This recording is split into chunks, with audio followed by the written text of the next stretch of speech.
Hello, everyone. Welcome. My name is Brian, and I'm joined again by Eduardo. Hello. And we, in the last episode, we saw a child catch fire, in our dreams because we're disturbed At least you are.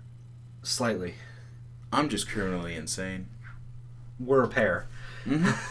So, in this episode, what are we doing? We're gonna be walking around. We're gonna be doing our tour of the Normandy, which apparently got major upgrades since Mass Effect 2. Yeah, So this is the Normandy SR 2.2. basically, Yeah, so, I call it point 2, not version 2, just because I like it better. I like point 2, 2.2. point 5. Yeah, Whatever. it kind of is like a 0.5. It doesn't really, Basically. it didn't really change since the last game. It's just, it got this nifty new little war room here. Yeah, and basically, this is our war assets terminal thing. Mm-hmm. Basically, this shows how effective we are in our military in order to defeat the Reapers or whatever. And this is also the part that also relates back to the multiplayer of Mass Effect. Yes. Because if you look at the readiness rating down there on the where his mouse is now. Well, I don't know if they see it, but in the middle on the left-hand side, Yeah. there's a military strength, a readiness rating, and effective military strength. Yeah. The readiness rating is what relates directly back to the multiplayer, which is it's a multiplier for your military strength. Because your total military strength is just the total number of assets in a numerical value of what you gathered throughout the story. And then whatever the multiplier is, then gives you your effective military strength. Well, I'm just mixing up all these M words. Yeah. And then so as you can see, it's a 50% rating, so you have half the strength that you normally would if you had it at 100%. Right. Now, how it relates to multiplayer is as you play multiplayer missions, it increases your multiplayer effective, the readiness rating, by 1, 2, or 3%, depending on what difficulty you play it on. Mm-hmm. Now, Also where you're at and what enemies as well. Like everything Correct. plays a factor. Correct.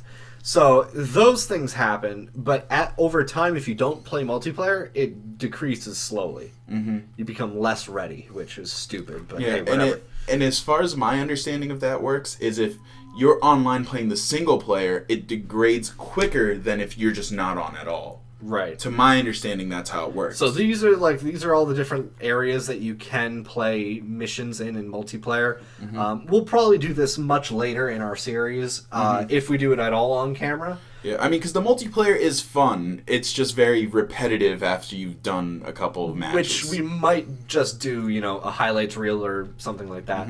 But let's go back into it, and you can actually go through and read through what things you have to add up to whatever number you have. Yeah, and also the assets you start out with here also relate to decisions you made in the first and second game. Like if you fully upgraded your Normandy in 2, you get the max amount of points for having the fully maxed out Normandy. Which I think we do, since I got everything in my playthrough. Yeah. And then also, depending on if you, in the first game, you decided to sacrifice some human ships to save the council, or you decided, hey, I'm going to let the council burn, that also affects your number as well. Right, so we stepped through this thing. And we also got a new side mission.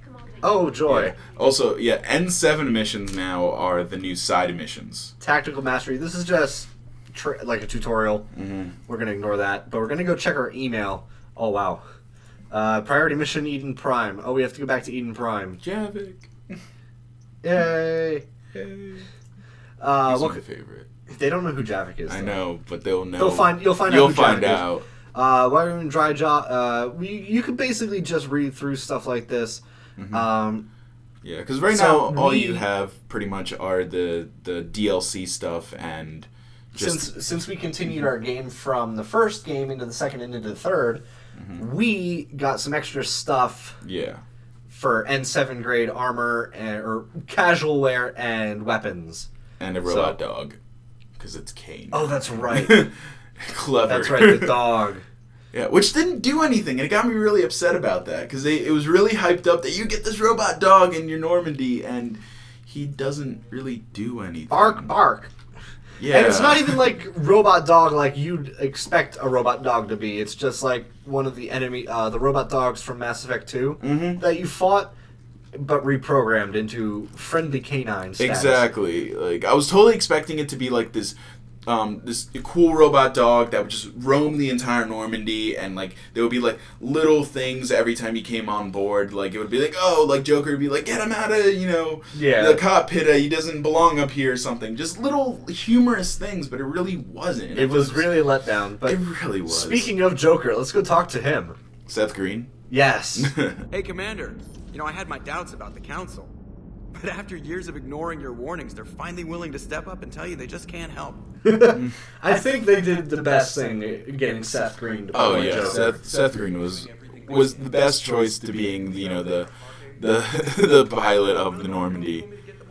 Also, that I think I mentioned this before, but it really bugs me that in this game, like for some reason, Joker's eyes look way too bright compared to the way he looks in the other games. Yeah, I feel like his eye color was darker, and this one it feels like it's really bright. Yeah, and it just bugs me. I'm stuck.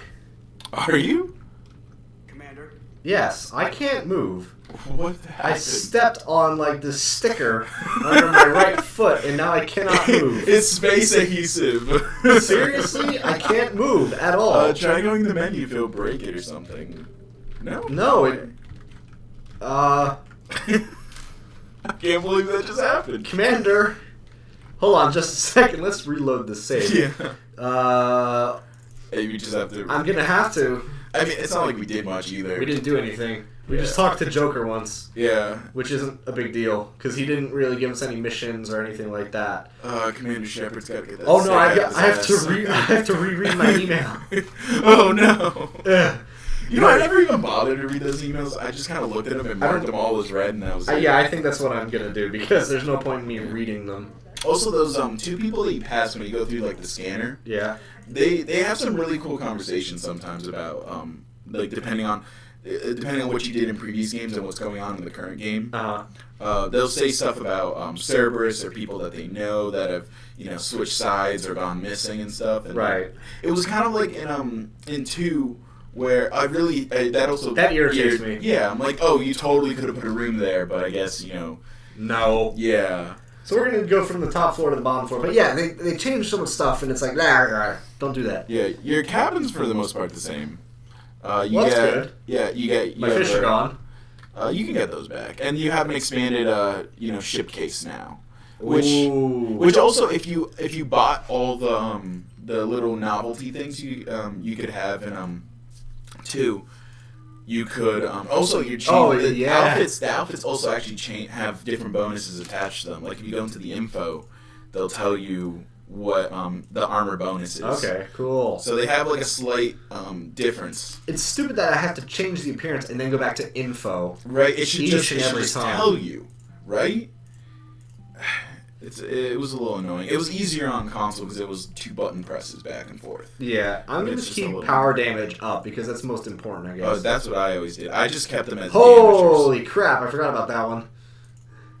And that one.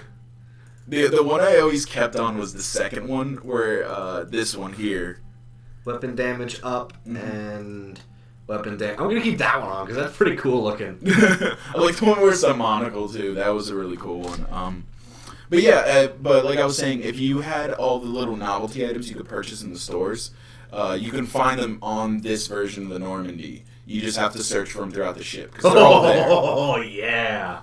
Well, if you cycle through, there's more options now. Look at those leather vest. I did get though, since I was an N7 member from the first game. This is what you get. You get a sweatshirt. Which is kind of shitty, considering, Yeah, like, I mean, I like the way it looks. This was always my favorite, the last one with the leather jacket. It was always my favorite. It always felt out of place compared to... I'm a biker in space. Yeah, right? I'm going to keep this because I have, like, weird pants to go along with it. Oh, so yeah. I feel more Space Marine-y. Oh, yeah, I always... Is that a word? Space Marine? It is now. I always kept that one or the not the bluer one, but the other military outfit. Yeah. Not the blue like admiral looking one, but the one after that one. Now, depending on what armor pieces you choose, these things on the side actually change. What are those things on the side? Stat boosts. Stats? Now, we only have chest piece, which if we change that, we get more shields, which I'm going to take that. And shield. If you have your helmet off, you get less health. Yeah. Which is pretty cool. It's cool. I also never had a helmet on unless it raised something else. I'm going to keep the helmet on because it makes me feel a little special. But we can change the material and the color. And which material really changes just the reflective nature of it. Yeah, it's kind of stupid. Yeah. Pattern. Oh. See, I always wish there were more patterns. I never liked there was only like 2. And it was like camo and stripes. Oh yeah, and I love the customization because you could just have ridiculous colors like hot pink. I'm gonna be Ashley from the first game. Oh, you really should do that. You should just do that. Remind her of what she was. And now you can also change the lights as well on your back. Well, just all the lights. Like you also have the one on your chest right now that you can also changes too. Oh, do I have one on my chest? Oh, sorry, it was the other chest piece you had that had. That the N7 chest piece. Yeah, that was the other one. So yeah, sorry. Black light. Yeah, it just okay. It doesn't have color. I'm gonna have white. Yeah, I found every other color annoying after a while. After a while, it just became an eyesore. The only one that I would think would be good is blue. Maybe. Even then, like I played through each color, like at least one mission. Each one found to be an eyesore. I really like this as well, the memorial wall. That is pretty cool. Yeah. I don't recognize any Charles Presley. He got killed in the second game. There's Caden Alenko there, of course. There's Jenkins from the beginning of the first game. Richard L. Jenkins. That's right. Ensign Expendable. What? Ensign Expendable. Ensign Expendable? Ensign is a Navy rank. Ah. And Expendable, obviously. Yeah. So he just ran out into the... Oh no! That's kind of what happened.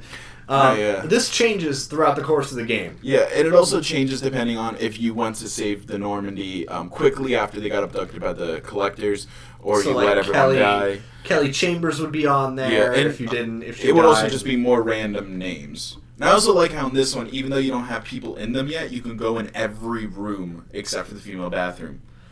Darn, I can't get yelled at by Edie again. No, but I don't know, but it breaks the whole illusion that you can go everywhere if you can't go in there. And I also don't like that because you don't get as many crew members.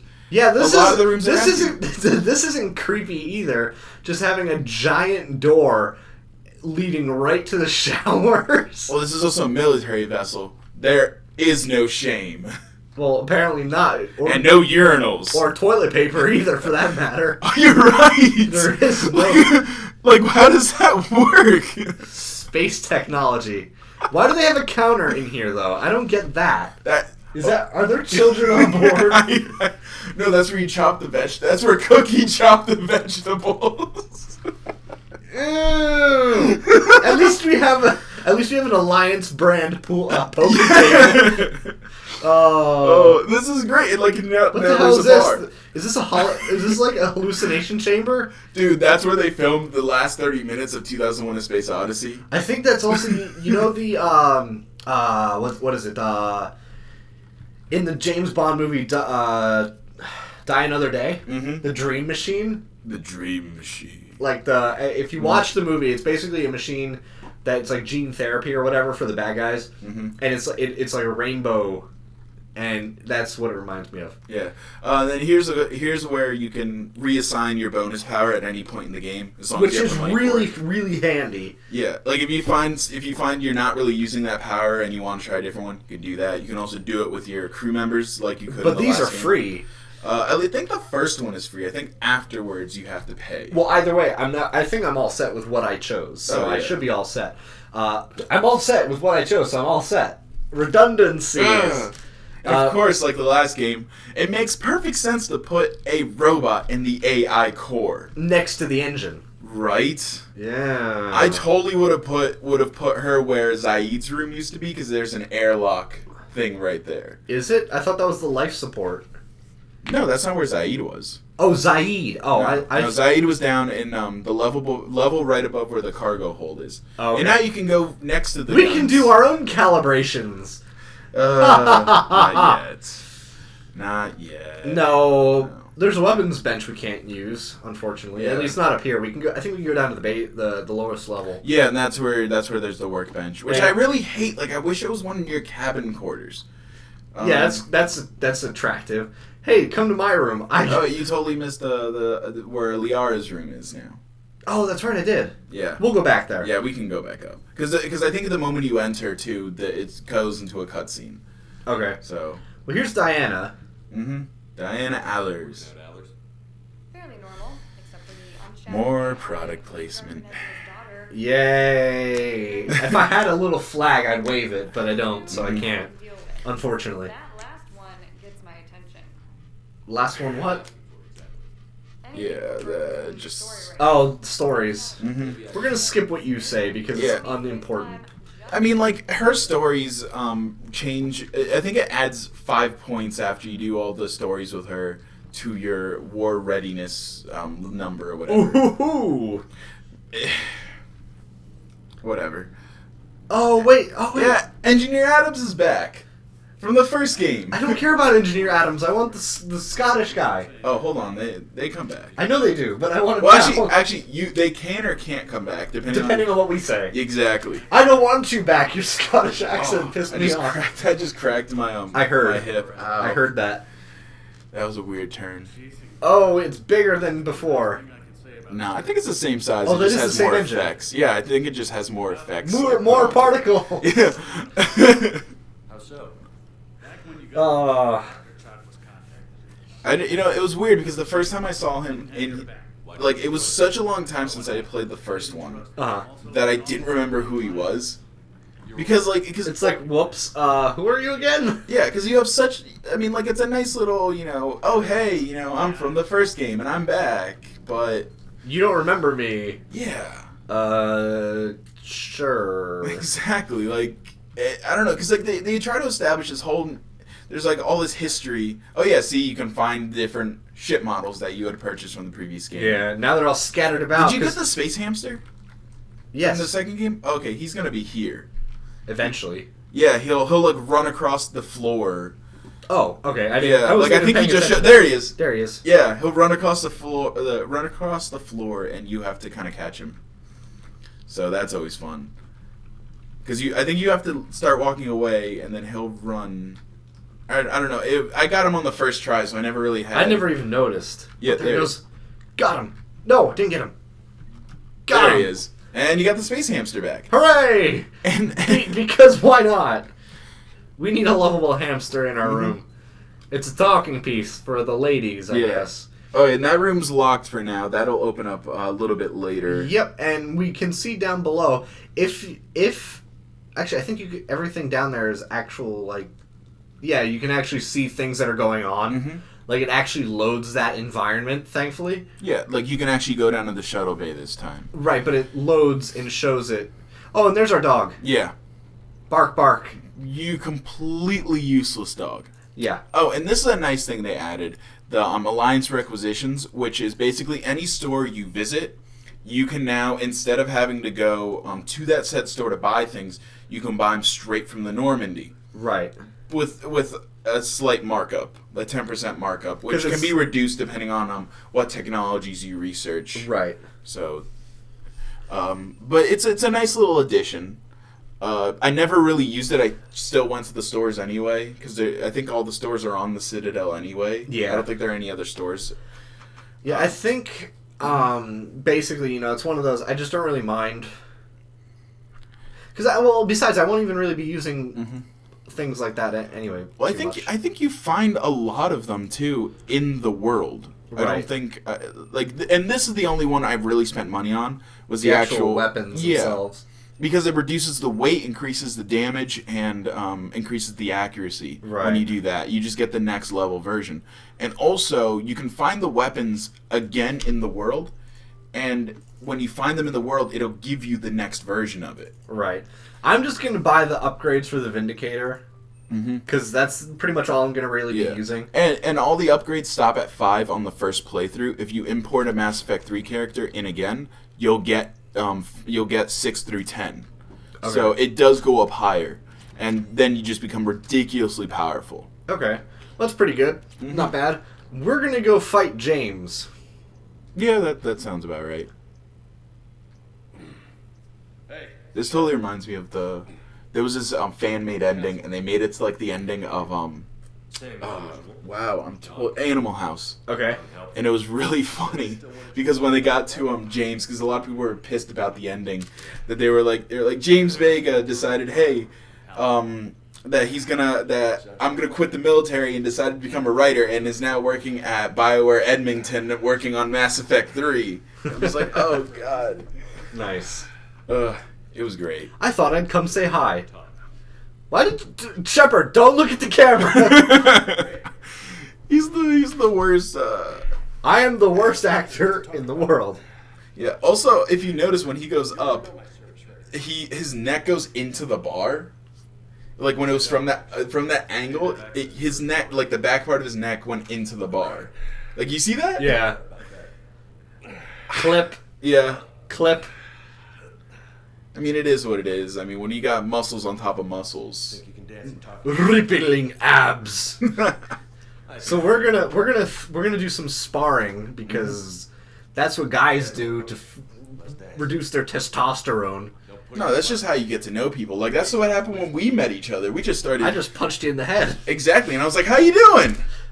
And then you kicked me in the kidney, and I'm like, "I'm good." Yeah, I mean, you eventually had internal bleeding, but that's beside the point. Yeah, we fixed that with a cup of coffee. Oh, exactly. It was fine. It was all good. And you could do renegade options, which aren't really renegade options. Like they're really like. Whereas all the Paragon options are blocking moves, the Renegade options you actually hit him, which I don't understand why there's a difference between the two. Like I never understood why there was like Renegade and Paragon interruptions. I've always just wanted it just to be general interruptions, Right? And it would change depending on your actual alignment. Like if you're slightly Renegade and a little bit more Paragon, you kind of had a bit more Paragon sort of interruption, Right. but it still reflected a little bit of that Renegadeness. Kick him in the balls. Yeah, kick him in the shins, but help him back up. Like that's what you did. Yeah, I think during the sequences where I'm gonna do my my renegade options, just because they're not really Not really. Like, not really consequential to the story or anything like that. Mm-hmm. Like it particularly with the characters, because you still get to the same point at their little subplots. Yeah. You still get to the same point by the end of the game. It just changes depending on if because you can kind of mentor James, and he sort of becomes your protege towards the end of the game, and depending on what you tell him, he'll have a different sort of respect for you. Yeah. But he'll still respect you either way. Yeah. So it's I still don't understand why. Hey, we're gonna talk to each other and we're gonna punch each other. No, you're right. Like I could understand if you just did blocking or whatever, but I'm gonna punch one of my squad mates in the face very hard. This also really bothered me, how he pronounces local. Let's listen. Loco. Loco? Yeah, like he pronounces it so weird. LOWCOW. Yeah. I mean, like he overemphasizes the O's. It's just, no, stop. You need to have a fake accent to pull it off. True story. At least a fake accent. Yes, but You're not going to talk to Cortez? do I have to? You don't have to. I'm just saying you don't want to. Lieutenant Steve Cortez. Steve Cortez. Oh wow, his face is different than what I remember. It looks more disturbing than before. But he also has a constipated look on. Sorry, sir. I really have to go. It's sorry, sir. To go to the bathrooms. So you do care, Mr. Payne. Beware, there's no toilet paper. I hate that he also says cerveza. Cerveza. It's cerveza. It's pronounced slightly differently, and it annoys me.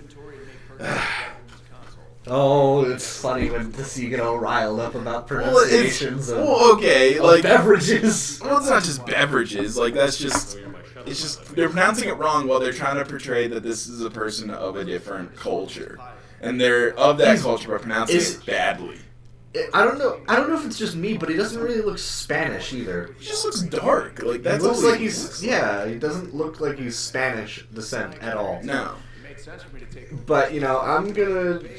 They tried. It's all right.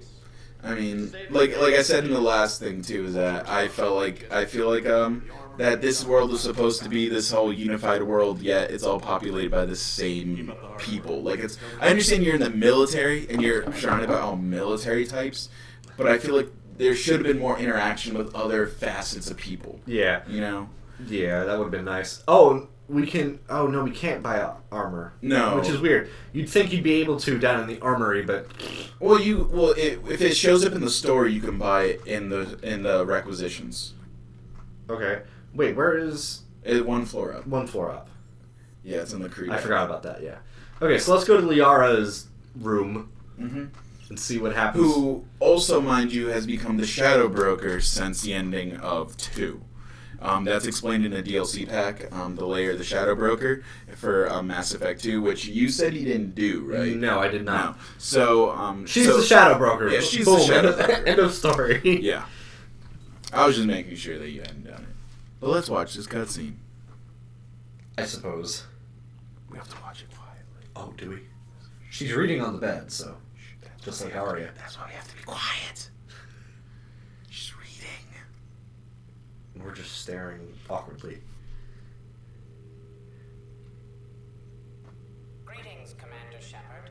It's 343 Guilty Spark from Halo. Essentially is what he is. A VI assistant to Dr. Tassoni.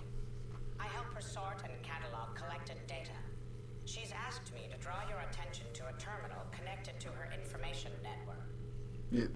Wrong network! Wrong network! Yeah, this terminal is essentially the same as the upgrades. Ooh, wavy lines, all that data. Yeah, it's like when you watch modern movies and they have like source code put up when they're trying to do something really simple. I found a website that actually caters to that, and they try to figure out what the code is actually Really? for. Yeah, You have to show me that at some point. it is That's pretty cool. really cool. Yeah, and you go into the terminal here, and whatever they'll from time to time you'll encounter things that will allow you to do upgrades, and there'll be minor things like plus 10 weapon damage or plus 10 armor resistance, and you choose one, and it skews one way or another. Right. It's The little one things thing like that is pretty cool is if Liara moves, these monitors follow her. And I remember when initially they also followed you. Yeah, this time they don't. Unfortunately, That's dumb. Contains non-essential correspondence from your allied forces. Dr. Yeah. the Allied forces in Coruscant. Yeah. Also, those are actually kind of interesting journal entries to read, or emails, or whatever they are. Right. You don't have to read them though. No, As long as you execute them, whatever, if there is any information pertinent to a mission in there, you'll get it. I don't think there I don't is think there either. is. I think, but that happens for like emails as well. As long as you read it, air quotes, as long as you access it, you get the mission. Even if you don't read it. Yeah. But it's nice little like side information. Like there'll be random correspondence that she'll have with Anderson, or she'll send an email to like Tali or Garrus, depending if they're alive. It'll just be little things here or there, and it's cool to read because you get a little bit of side story as well. Right. It's fun. And I forget where Ashley is on the ship too. Ashley. No, she's not on the ship. She's still she's still in the hospital. Still in the hospital. I'm jumping ahead here. I don't remember where they put her whenever she gets back, but I think she goes in the room with the bar. I think. Or no, wait. no, that's when she's on her off time. But I don't remember her actual room. Yeah. Oh, and that's another thing I should mention, that whereas in the previous games, all like whatever character you would be talking to, dialogue. Yep. Whatever character you would want to talk to, they're always found in the same room. Mm-hmm. They will move around in 3. Like they will have conversations with each other in other rooms, just do their own thing, and it's a really neat, just nifty little thing, because like Liara will sometimes be like talking to Dr. Chakwas, but they won't be on the crew deck. They'll be on the flight deck here, right? And it'll just be little random things, and it's cool. And then the changes to the galaxy map, which you can explain if you want. Yeah, basically the galaxy map, you can see these flashing planets or whatever, flashing Those are systems. systems, yeah. Basically, that's where you go if you want to go to do a mission. That's like a mission priority kind of thing. But these ones that just have the Reapers floating around, those are compromised systems. Basically, what happens is let's go to Hades Gamma. Yeah. Which also going to these systems doesn't affect the time-based side missions. It's only if you do missions, do the side-based time missions get then that becomes an issue. Okay. Yeah, and basically what happens is we can search for things, but there's this Reaper alertness thing. Every time you use the Hunt for Red October sonar ping, they receive what they find it and they hear it, and then they send one back trying to find you. If this bar gets full, and we'll show what happens. Basically, it will bring. And then the scanner is back. Admittedly, way faster than it was in 2. Oh yeah, and you have unlimited probes now, so you don't have to worry about buying more probes. And you can get anything with this. You can get credits. You get fuel, which now you don't have to. You don't have to worry about getting other elements and all that for upgrades. Like the only currency that matters now is money. Right. And over by the name of the system, it'll tell you how much you found. And you can go until 100% if you like, or just leave things as they are. And one of the things is you could also find fuel. Yeah, that's the other thing. That's what you need quite a bit. But these Reapers, now that the Reaper alertness bar is full, a bunch of Reapers will come and find you. Yeah, and don't hang around. Like they have slow acceleration, but don't hang around. Yeah, they will catch up to you. Unfortunately. Yeah, and it's real easy to avoid them as well. You just exit the system and re-enter, and you don't have to worry about them, really. Yeah, you do.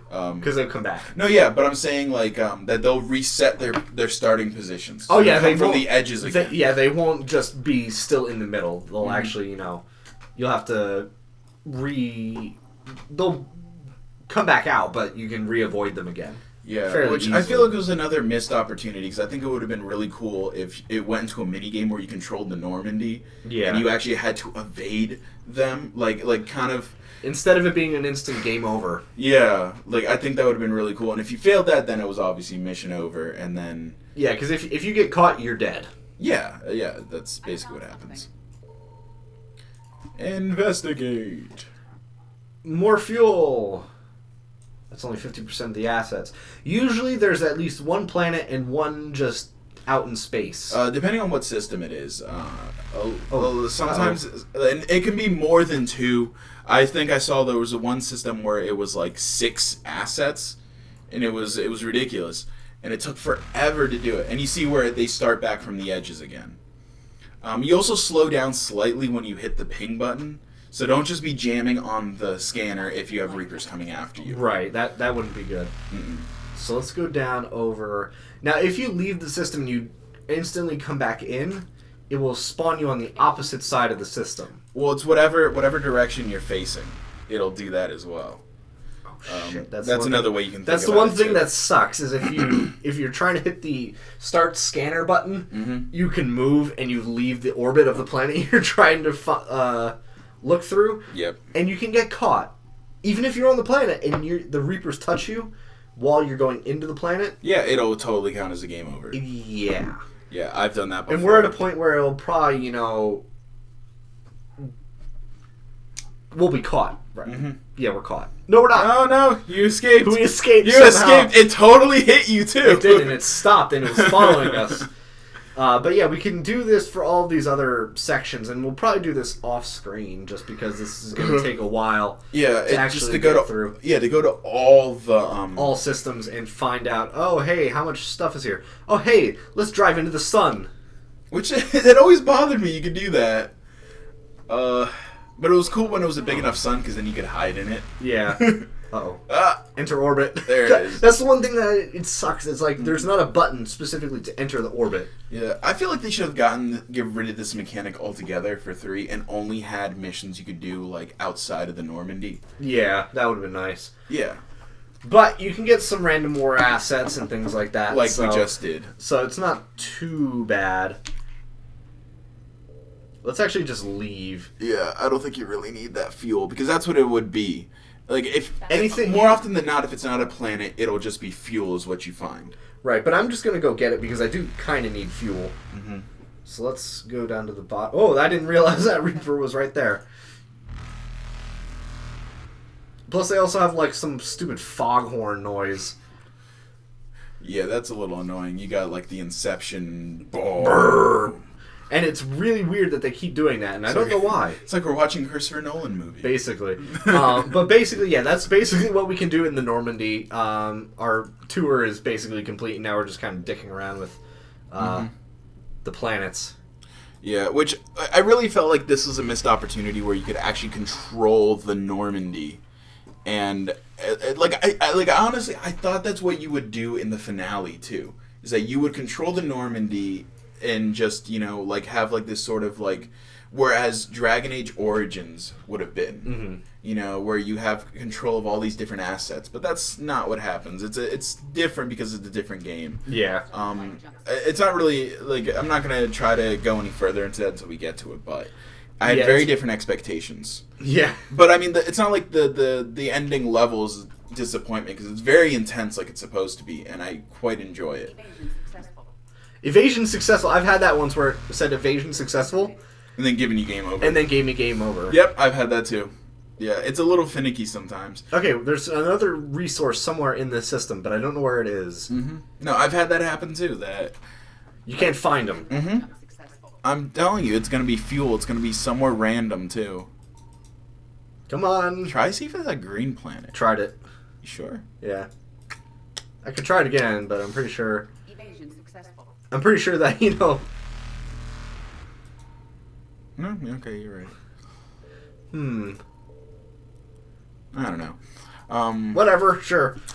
Whatever. We get. I don't know if you're really adamant on getting that right. I have now, 88% of the resources. I don't think we're gonna. It's find gonna anything bug special. you now. Isn't it? That is It is. 88%. It is. Oh wait, there's Reapers here. Yeah, well, the mass relay's right there. Yeah.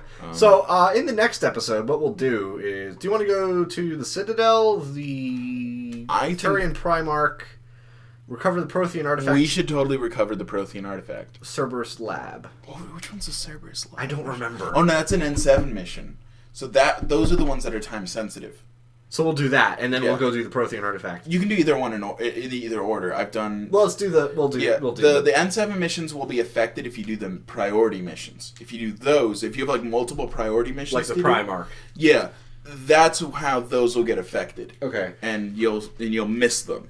Okay. Well, we'll do the non-critical stuff first, and then we'll do critical stuff, and then we'll kind of repeat that process until we beat the game. Yeah, I mean, because they've really streamlined the mission system. So doing side missions, it's more like just doing less important main story missions. Secondary quests. Essentially. But it's not... Yeah, it is kind of... Story yeah. quests and secondary quests. That's basically what we got. Yeah. But we will see you guys in the next one with something. Yeah. Cerberus Lab or Prothean artifact, whatever we decide We'll do. surprise you. We'll flip a coin. Yeah. So we'll see you guys next time. Bye.